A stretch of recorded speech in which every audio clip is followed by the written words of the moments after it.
So we are going to graph logarithmic functions today, but I want to look at the exponential functions again real quick. You don't have to get this out. This is what we did on Monday. It's on your pink paper. But wanted to just talk about these again so we can relate them together. So on these that we did, we know that if this is our parent function for our exponential, then no matter what kind of transformation I do, if I reflect it, if I stretch it, if I compress it, if I translate it, I'm not going to change the domain, right? The range can change, but the domain is going to be all real numbers or negative infinity to infinity for all of them. The range can change based on the vertical shifts, but the domain, all real numbers. So what that means for us and why it's important to make sure that we can stick in our brains here is that when we go to solve the equations, when I solve them, I don't have any kind of restrictions. When I solve for x, because x could be anything, so the domain's all real numbers.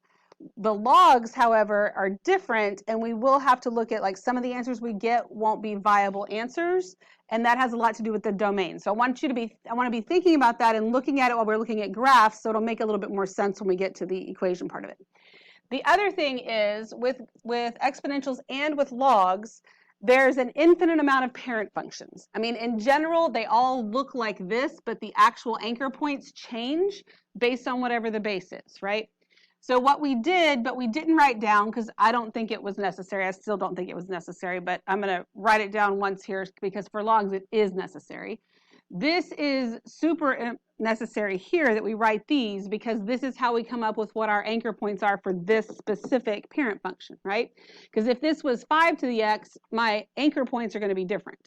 So for all of these, and the way I do it, because I think it's easiest, I always start with 0. If x is 0, it's going to be 1 no matter what.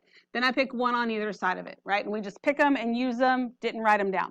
But if we had written them down and made a little t-chart, then we pick our numbers for x. To put them in order, it would be -1, 0, and 1. Those were the three we used for x every time to figure out what the y was for the anchor points, right? And it's super easy to figure out because I do 2 to the -1, well, that's 1/2.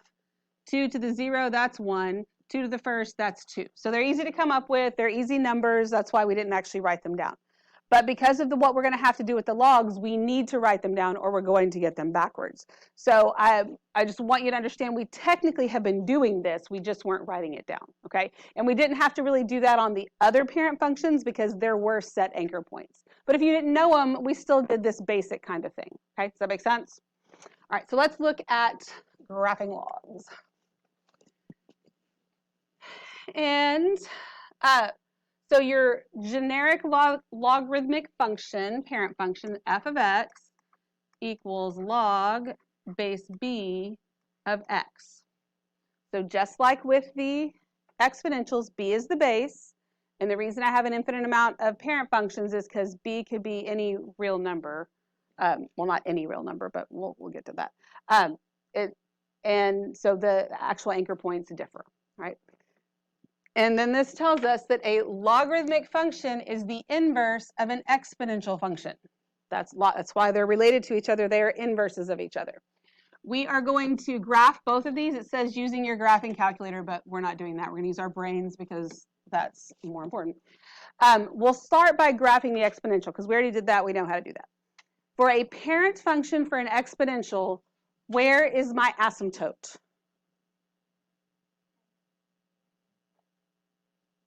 What's the asymptote, parent function? Okay, but asymptote's always a line, so you're going to have to do better than that. Y equals 0, very good. So it's y equals 0, that's this asymptote, right? Then, the way we came up with our function, or our anchor points, we know that if x is 0, y is 1, that's true for all of them, right? No matter what that base is. Then if x is 1, y is 10. We don't need to make hash marks, just put it up there and it's fine. If x is -1, y is 1/10. And so this parent function basically looks like this. Okay? Now, if a log is the inverse of an exponential, then I should be able to graph this with no problem without really knowing how to graph logs yet. If I want to algebraically find the inverse of a function, what do I do? Change x and y. Very good. So I would exchange x and y and then solve for y. If I'm just graphing, x and y just change places, right? This asymptote is at y equals 0. So where do you think the asymptote would be for the log? If we do what Janae just said, x equals 0. That would be this line.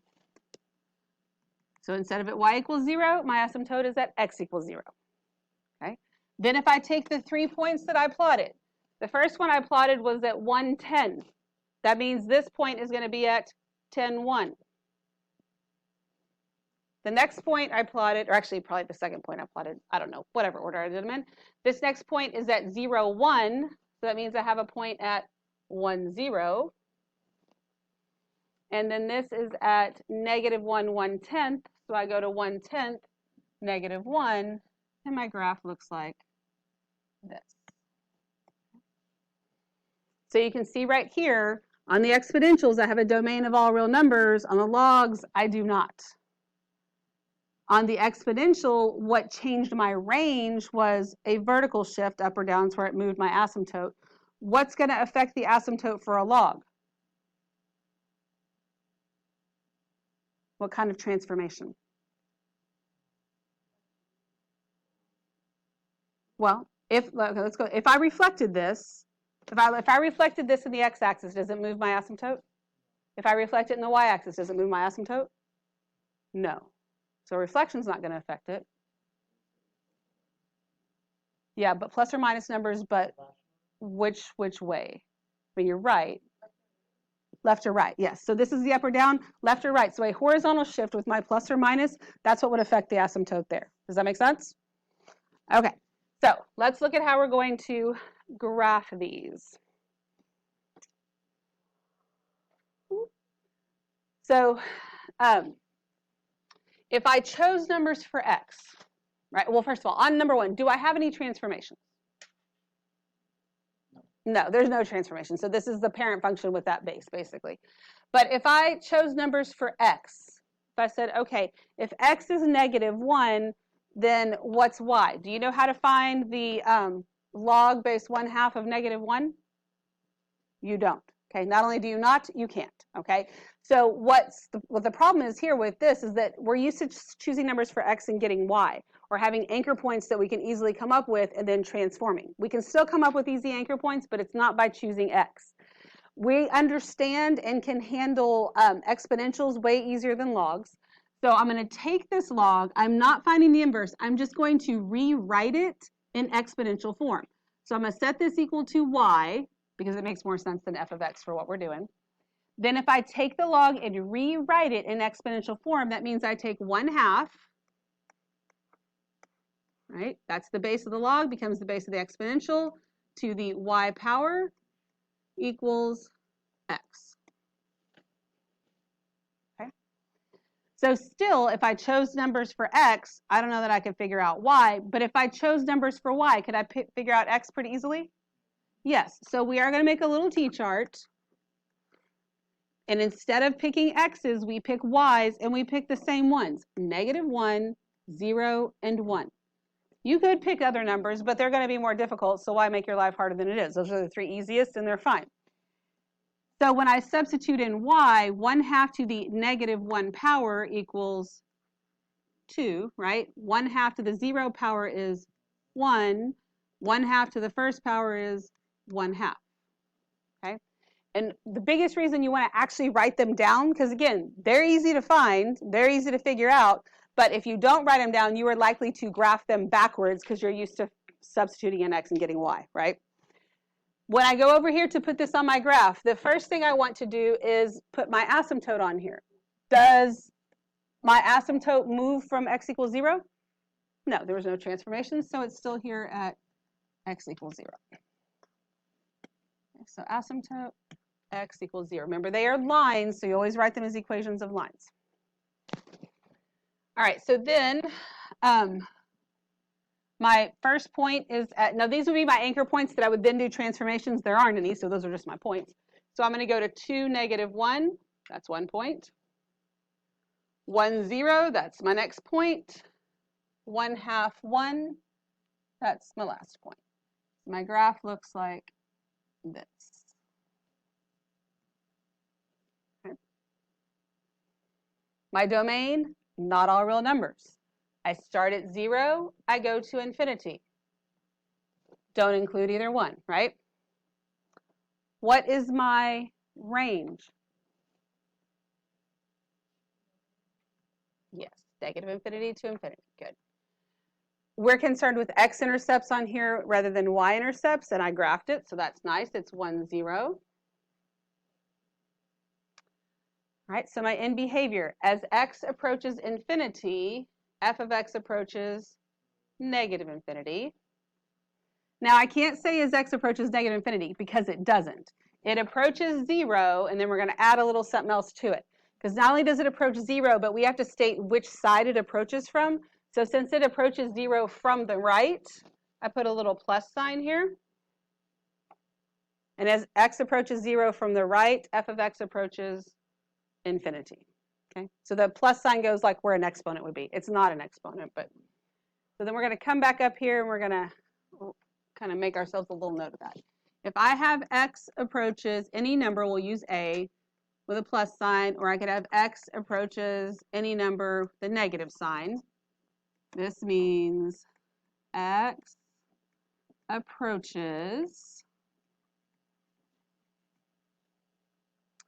a from the right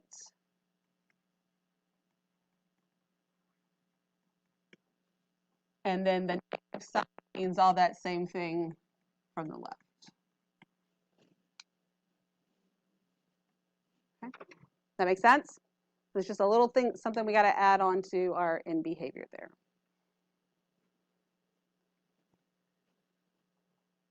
All right, so let's do one with some transformations. So the first thing I'm going to do is write down my parent function. So my parent function for this log graph is going to be y equals log base 2 of x. Okay. Then, and usually we write f of x for the parent functions, and you could, it's just that we're going to rewrite it in exponential form, so y makes a little bit more sense. If the base of the log is 2, the base of the exponential is 2. I then go on the other side of the equal sign. This time it's to the left. That's fine. So I get 2 to the y equals, go all the way around, x.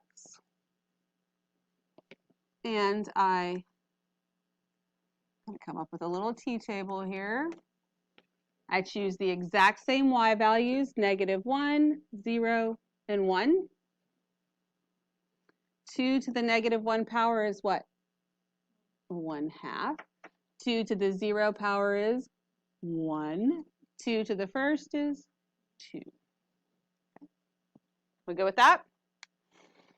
All right, so then I've got to come up with my transformations. How many transformations are happening here? 3. Okay, so I'm going to have 3. That negative we know is a reflection. It's a reflection in what? X. Then this negative is what? Y. And you kind of get lucky if it's in both and you get them backwards. It doesn't really matter because you got to do both, but that doesn't always happen. Then do you think I'm going to go to the right or to the left? So, okay, we're actually going to go to the right. X is still a big fat liar, but the problem is if you have anything in front of X, it has to be factored out of these two things in order for me to be able to just look and get that. So if I rewrite this, I'm going to rewrite down here where I have room. F of x equals negative log base 2 of, so that negative has to be factored out, and that'll be x minus 2. Most of the ones that you've had, it's already been factored out for you, but if it's not, you have to do that. Now when you look at it, it's the same rules that is applied all along. X is a liar, looks like we go to the left, but we really go to the right. So go to the right 2. Okay, does that make sense? All right, so I want to get my asymptote on here first. Is my asymptote at x equals 0? No, where is it? 2. Good, because we went to the right 2, so my asymptote had to go to the right 2, so it's here. So my asymptote, x equals 2. I have my anchor points. So I'm going to start with this 1/2, -1. That's where I put my pencil. Then I reflect it in x, so it ends up here at positive 1. Reflect in y, negative 1/2, and then move to the right 2. So I end up right there.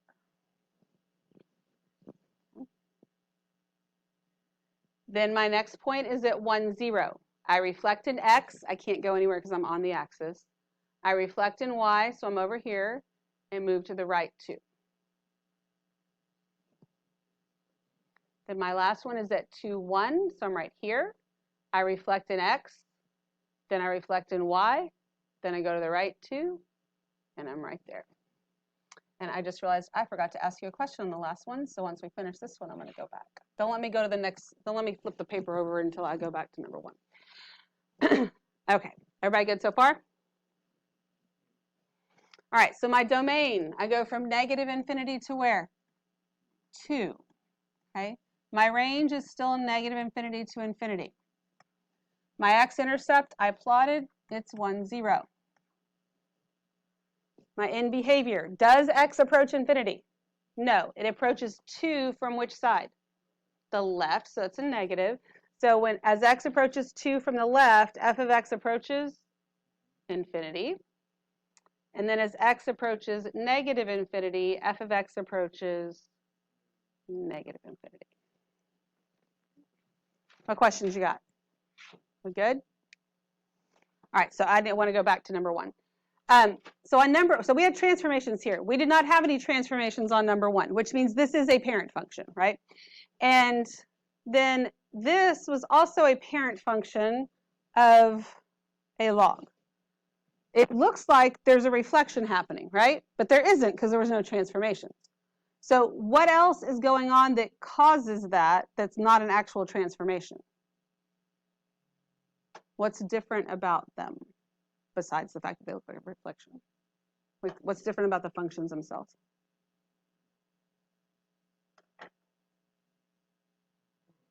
What's the base of this one? 10. What's the base of this one? 1/2. With our exponentials, remember if your base is greater than 1, it's increasing. What happens when it's less than 1? It's decreasing. So that's what's happening here. This base is 10, so your log looks like this. And anything that's greater than 1 will basically look like that. And then if it's less than 1, that's when it looks like this. It looks like a reflection there. Okay? Does that make sense? All right, so I just want to make sure I pointed that out. All right, let's go on to the next one then. All right, so we got lots of transformations going on here, but we're going to start off first by writing our parent function. That's y equals log base 4 of x. When I rewrite that as an exponential, I get 4 to the y power equals x. Then I'm going to make my little t-chart. Choose -1, 0, and 1 for y. 4 to the -1 power, 1/4. 4 to the 0 power, 1. 4 to the first power, 4. Okay. All right, how many transformations do I have? 4. Is it in the exact form I need to be able to just pull them all out?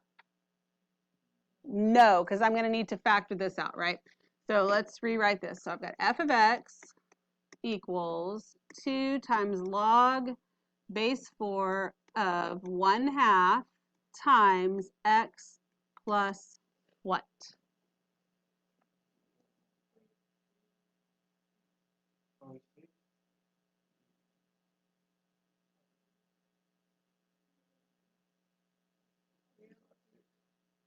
It's 6, I hear 3 over 2. If I distribute 1/2 back in there, which number is going to make the most sense? 6. When you factor out, you're basically dividing. So when I took this 1/2 x, I divided it by 1/2 to get the x there, right? Which means I have to take 3 and divide it by 1/2, which is not multiplying by 1/2. It's dividing by 1/2. You keep change flip, that makes it 6. That way when I distribute that back in, 1/2 times 6 would give me 3. And then I have -3 on the end. Now that I have it in this form, I can easily see my transformations, and I do have 4 of them. So that 2 is a vertical stretch by 2. That 1/2 is a what? Horizontal. Stretch by 2 because x is a liar. What does that 6 mean I do? Right. Left, because x is a liar. Right? Left 6. And then the 3 means down 3. Oh, it's because on the other one we converted it to the... On this one, when we were actually doing it, once we got it in this form, it's minus, so you're moving to the right. Oh, because it's negative. Okay, so where is my asymptote? -6 is a number. There you go. X equals -6. 2, 4, 6. So here. Right. Then my anchor points, I would start out at 1/4 -1, so I'm right here. A vertical stretch by 2, y value is -1, it becomes -2. Horizontal stretch by 2, x value is 1/4, so it becomes 1/2. I don't really go that far. Then I move to the left 6 and down 3. And I'm right there. Everybody with me? Then I do the same thing for 1, 0. I'm right here. Vertical stretch by 2, y value is 0, so it's still 0. Horizontal stretch by 2, my x value is 1, it becomes 2. Move to the left 6 and down 3.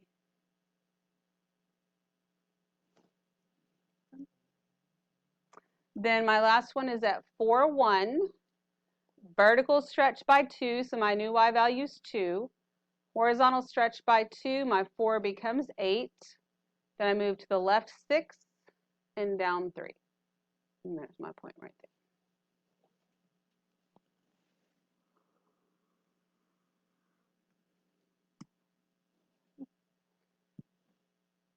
My domain, where do I start? -6, go to infinity. Range is still -infinity to infinity. X-intercept, do I have one? Yes. Do I know what it is? No. So we'll find it in just a second.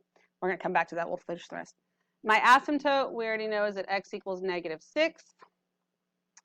As x approaches infinity, f of x approaches what? As x approaches infinity, f of x approaches infinity. As x approaches -6 from where? The right, f of x approaches what? -infinity. Okay, everybody good on all that?